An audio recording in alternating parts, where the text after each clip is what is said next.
Hi everyone, this is Steve Crosby. Thanks again for joining us for this, our final installment in our 5-part series on the topic of healing for our physical bodies, healing, hope, or hype.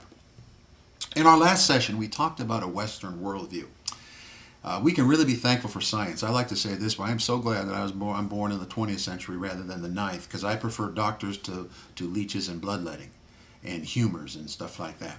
But we do need to understand that all of us, if we've been raised in this universe at all, the Western universe, have been preconditioned with a grid of understanding that the scriptures themselves don't sustain.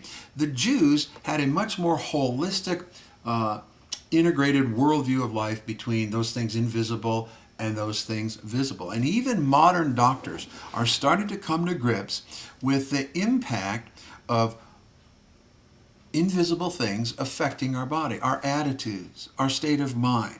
And I want to read to you a few quotes from the book to just identify for you that this is not crazy talk on my part. Dr. Claude Bernard was the founder of modern physiology, and he was the father of the scientific method. Everything that we take for granted in science, this guy came up with. And here's what he said: "The knowledge of the whole man is the ultimate goal of medicine. Otherwise, medicine is more than bugs, drugs, and knives. There's a way to minister to the whole man." Dr. Paul Tournier, a well-known Swiss theologian and physician and psychologist, understood this and wrote marvelous books with marvelous scientific data, how fear, anxiety, and stress can manifest in disease and stuff like that. Dr. Pierre Ponce said this: "The life of the mind cannot be subject to a yardstick. That is why physiological and psychological phenomena remain incommensurable." And let me give you one from even Louis Pasteur. I trust most of you know of Louis, Dr. Pasteur. He was kind of Mr. Microbe. He discovered, pasteurization and the whole world of microbes. On his deathbed, he admitted that Dr. Bernard was right and that there was more to disease than just bugs on a microscope slide. Wow.